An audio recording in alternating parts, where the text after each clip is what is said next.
Hello बच्चों, आज का जो सेशन है, इस सेशन में हम लोग बात करेंगे कि मैथ्स के लिए बैंकिंग के जितने भी अलग अलग पेपर्स हैं, SBI PO clerk, IBPS PO clerk, RRB, right ना, इनमें मैथ्स की तैयारी कैसे करें, मैथ्स का कट ऑफ कैसे निकालें और ओवरऑल भी बढ़िया से स्कोर कैसे करें। ठीक है, तो उसके लिए आप सबसे पहले ये समझिएगा, अभी हमारे पास टाइम है, अभी इमीडिएटली कोई पेपर नहीं है, तो अभी हमारे पास टाइम है, तो अभी हमें क्या करना चाहिए।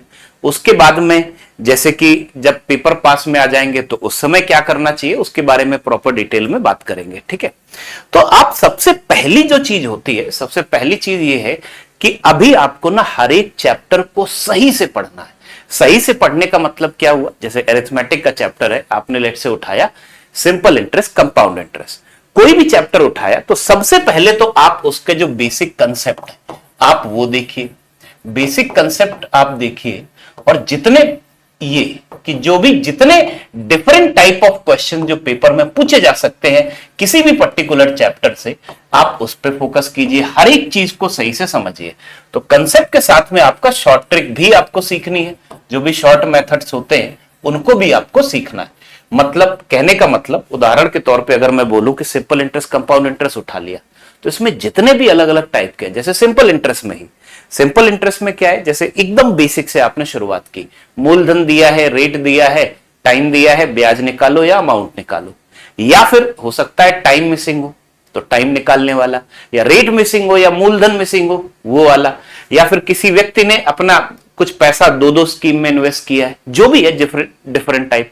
कंपाउंड इंटरेस्ट में बहुत सारे मेथड होते हैं, आप ईयरली बढ़ा सकते हो, राइट ना, रेशियो मेथड लगा सकते हो, सक्सेसिव परसेंटेज चेंज होता है तो ए बी रूल लगा सकते हो, राइट ना, टेबल वाला मेथड है, ब्रेक करके, सीआईएसआई डिफरेंस, इंस्टॉलमेंट, जितने भी अलग अलग टाइप हैं आप ये समझिएगा, सबको आपको बहुत सही से उनका कंसेप्ट, ये जो भी डिफरेंट टाइप्स हैं उनके कंसेप्ट भी सही से सीखने, साथ ही साथ उनके शॉर्ट मेथड भी सीखने। अभी का आपका काम ये रहना चाहिए, ये जो चैप्टर की बात कर रहा हूं मैं, ठीक है, अरिथमेटिक में। और कुछ चीजें ऐसी होती है जो कि हमारी प्रैक्टिस से, जितना ज्यादा आप प्रैक्टिस करोगे उतना आप इंप्रूव करोगे, उतना और बढ़िया बनते जाओगे। प्रैक्टिस में क्या है, जैसे कि स्पीड मैथ्स के जो चैप्टर्स होते हैं, simplification, approximation, number series, quadratic, तो स्पीड मैथ्स के जो चैप्टर है उनमें आपको प्रैक्टिस करनी होगी। जितने ज्यादा से ज्यादा सवाल सॉल्व करोगे, आप ये समझ लो ना, जैसे सिंप्लीफिकेशन है, पेपर में क्लर्क में आपको ये दिखता है 10 से 12 या कभी कभार 15 सवाल भी पूछे जाते हैं। तो आप एक काम करो ना, हो सकता है आपको डेली समय ना मिले, हफ्ते में 2 दिन सिंप्लीफिकेशन की प्रैक्टिस कर लो, राइट ना, और 2 दिन में भी अगर आपने 50-60 सवाल सॉल्व कर लिए तो एग्जाम तक आते आते आपको ये समझ लीजिए कि 250-300 क्वेश्चन आपके हो जाएंगे। और 250-300 क्वेश्चन की अगर आपने प्रैक्टिस कर ली सही, और प्रैक्टिस भी क्या करनी है, कम से कम लिखना है, मेंटली सॉल्व करना है। 250-300 क्वेश्चन की जब आप प्रैक्टिस कर लोगे तो जो 10-12 सवाल आएंगे उन्हें भी आप फटाफट निपटाओगे। समझ रहे हो ना, ठीक है। तो अब स्पीड मैथ्स हो गई, इसी तरीके से डीआई भी मेनली प्रैक्टिस बेस्ड होती है। प्री लेवल की जो डीआई होती है, line graph, bar graph, table, किसी भी फॉर्म में डेटा, क्या फर्क पड़ता है, आपको दी गई इंफॉर्मेशन पढ़नी तो है, समझनी है, उसके ऊपर क्वेश्चन को आंसर करना है। तो डीआई और स्पीड मैथ्स वाला पोर्शन ये है कि जहां पे आप जितनी ज्यादा प्रैक्टिस करोगे उतना बेटर बनोगे। और जो अरिथमेटिक वाला पोर्शन है, अरिथमेटिक में आपको कंप्लीटली एक एक चैप्टर प्रॉपर डिटेल में पढ़ना पड़ेगा, राइट ना, हर टाइप के क्वेश्चन, उनके कंसेप्ट, उनके शॉर्ट मेथड, सब कुछ देखना पड़ेगा। तो सबसे पहले आपका काम यही करना है, राइट ना, सबसे पहले यही करना है। और साथ ही साथ मैं ये बोलूंगा कि आप ना मॉक टेस्ट भी लगाते जाइए। मॉक टेस्ट में भी क्या है, जैसे फुल लेंथ मॉक टेस्ट तो होते ही हैं, साथ ही साथ सेक्शनल मॉक टेस्ट होते हैं, राइट ना, सेक्शनल, अभी हमारा जो प्लेटफॉर्म है टेस्टवेल, उस पर मॉक टेस्ट कुछ आ गए हैं और इसके आगे कुछ और भी आएंगे, ठीक है। तो सेक्शनल टेस्ट जो होते हैं, सेक्शनल टेस्ट भी दीजिए, फुल लेंथ मॉक टेस्ट भी दीजिए अलग अलग पेपर के, और प्रीवियस ईयर क्वेश्चंस पे भी फोकस कीजिए। प्रीवियस ईयर क्वेश्चन का मतलब ये हुआ, आपको बहुत ज्यादा पुराना नहीं जाना है, पिछले 3-4 वर्षों के प्रीवियस ईयर्स के क्वेश्चंस भी आप सॉल्व कीजिए।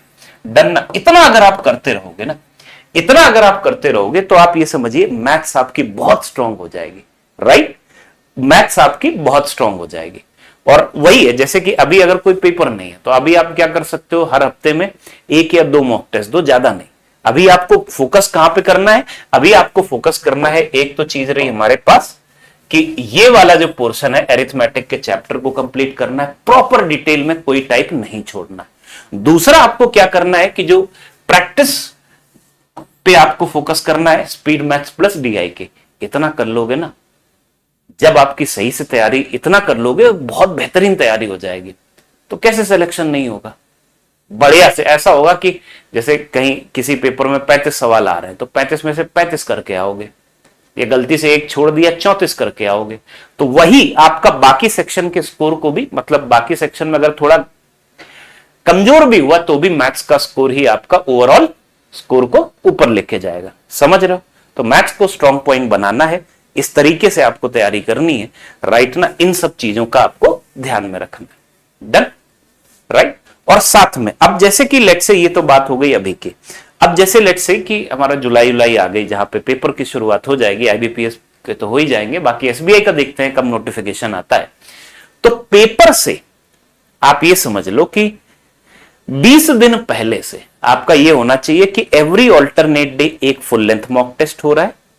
जैसे कि 20 दिन पहले से आपने एक दिन, पहले दिन एक मॉक टेस्ट दिया, तीसरे दिन एक मॉक टेस्ट दिया, पांचवें दिन एक मॉक टेस्ट दिया, सातवें दिन एक मॉक टेस्ट दिया, इस तरीके से 10 मॉक टेस्ट आपके उस पेपर के हो गए।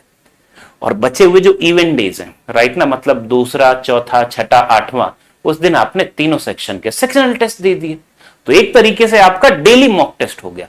और मॉक टेस्ट जब भी आप दे रहे हो तो आप एक और चीज का ध्यान रखना कि साथ में हम प्रॉपर एनालिसिस भी करते हैं। एनालिसिस में हमें क्या क्या देखना होता है? सबसे पहला काम तो हम यही देखते हैं कि जो सवाल गलत हुए हैं वो कुछ ना कुछ गलती होती है, ठीक है?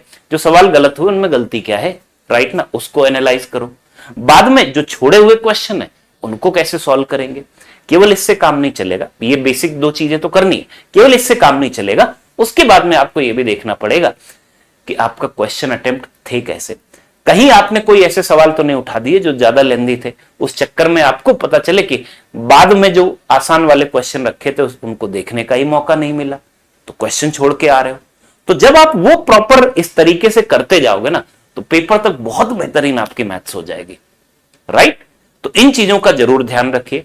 और अगर आप एक बार सिस्टमैटिक तरीके से एक एक चैप्टर में प्रॉपर बेसिक कंसेप्ट, सब टाइप के क्वेश्चन, सबके शॉर्ट मेथड सीखना चाहते हो, साथ ही साथ प्रैक्टिस एंड ऑल भी, तो उसके लिए हमारे पास है बैंकिंग फाउंडेशन का बैच, जो आपको मिल जाएगा ओनली ऑन करियरविल ऐप। अभी डिस्काउंट पे भी है, 1899 केवल फीस है। सारे सब्जेक्ट की क्लासेस मिल जाएंगी, pre plus mains, PO level, clerk level, सब कुछ है, ठीक है? तो इन सब चीजों का आप लोग ध्यान दीजिए। इस तरीके से अगर आप जुटे रहोगे पक्का से सिलेक्शन होगा, बट जुटे रहना है, राइट? इन चीजों का ध्यान जरूर रखिए। ओके, तो ऑल द बेस्ट बच्चों, ऑल द बेस्ट। यस, हाँ जी।